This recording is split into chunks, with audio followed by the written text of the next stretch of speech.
Tentu masyhur sekali ya di antara yang difahami semua ulama bahwa Quran itu bisa mensyafaati ya. Masyhur sekali bahwa Quran itu bisa apa? Mensyafaati. Bahkan syafaatnya Quran itu bedanya dengan syafaatnya Nabi adalah syafaatul Quran ini menghalau atau menghadang orang biar gak sampai kena azab. Tapi kalau syafaatnya selain Quran itu yang sudah kena azab diambil dari azab itu.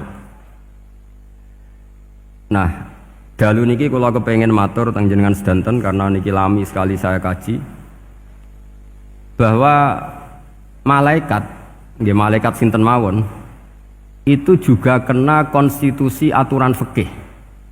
Jadi kalau kita sebagai manusia wajib menghormati orang hafal Quran, nggak boleh nyadui wong hafal Quran, nggak boleh ngidoni wong hafal Quran, maka malaikat juga kena aturan yang sama.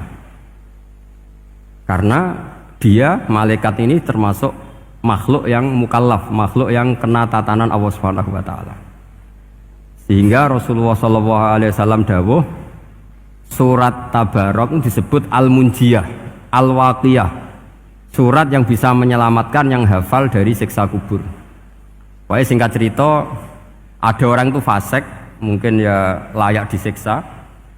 Pas sampai disiksa malaikat, surat Tabarok muncul menjelma sebagai seseorang. Kalau kamu menyiksa orang ini berarti nyiksa saya.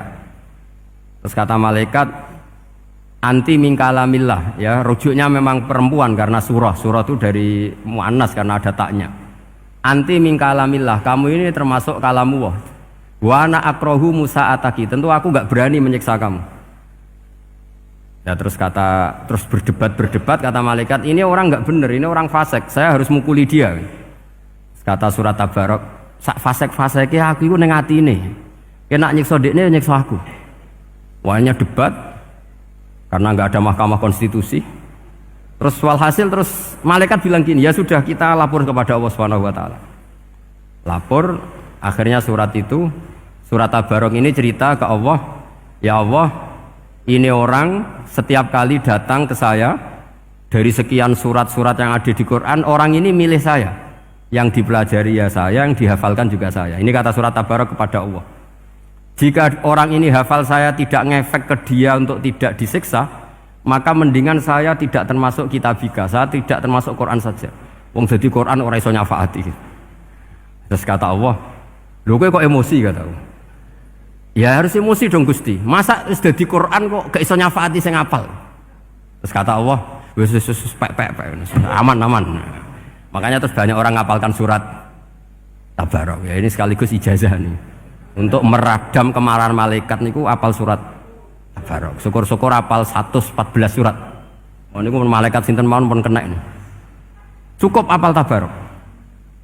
Sehingga adatnya orang-orang Jawa selain apal Yasin itu apal Tabarok. Nah saya itu lama sekali mempelajari bab ini. Ternyata di antara pokoknya itu satu, karena malaikat itu kena aturan fikih. Nggih imut nggih, malaikat itu juga kena aturan fikih. Jika orang hafal Quran itu haram disadui, kita haram menghinakan, maka malaikat juga kena aturan tidak boleh menghinakan orang yang hafal Quran. Dan alhamdulillah di banyak surahul hadis hafal Quran itu maknanya tidak harus hafal semuanya. Orang boleh hanya hafal Tabarok, boleh hanya hafal Waqiah. Itu kalau kamu hafal betul, surat ini juga bisa berdiri sendiri mensyafaati Anda. Kayak ini surat Tabarok, beliau matur kepada Allah Subhanahu wa taala.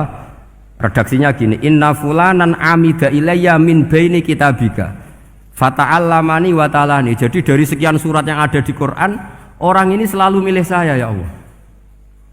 Jadi gampangannya surat Tabarok, wong saya diprioritaskan orang ini kok saya dingin-dingin saja ketika mau jenengan siksa, ini enggak fair. Apa gunanya saya sebagai kalamullah, sebagai kalamuka ya Allah, kemudian enggak ngefek kepada orang ini.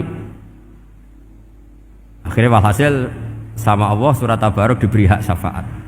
Makanya akhirnya semua ulama ijma yang bisa mensyafaati itu adalah satu Quran, dua Rasulullah SAW, ketiga orang-orang soleh dan seterusnya.